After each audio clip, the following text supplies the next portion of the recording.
कधी-कधी आपल्या महाराष्ट्रातच अशी ठिकाणं लपलेली असतात, ज्यांच्यावर विश्वास ठेवणंही कठीण जातं. हा प्रवास सुरू झाला सह्याद्री टायगर रिझर्व्हच्या दाट जंगलातून. दोन्ही बाजूंना अथांग हिरवळ, समोर नागमोडी रस्ता आणि त्या रस्त्यावरून धावत जाणारी आमची गाडी. असं वाटत होतं जणू आपण एखाद्या वेगळ्या जगात प्रवेश करत आहोत.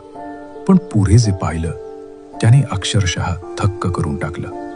पाथरपुंज, महाराष्ट्रातील सर्वात पावसाळी गावांपैकी एक.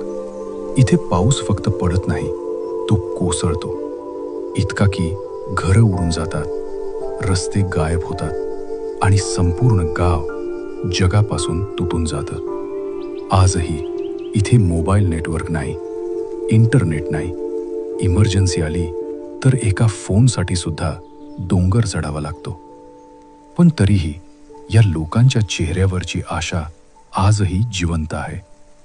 आणि मग सह्याद्रीच्या कुशीत ढगांमधून वाट काढत आम्ही पोचलो भैरवगडावर. भैरवनाथाचं मंदिर शांत, निशब्द, पण आतून खूप काही सांगणार. त्या क्षणी जाणवलं सह्याद्री फक्त डोंगर नाही, तो संघर्ष आहे, तो श्रद्धा आहे आणि सर्व संकटांनंतरही पुन्हा उभं राहण्याची ताकद आहे.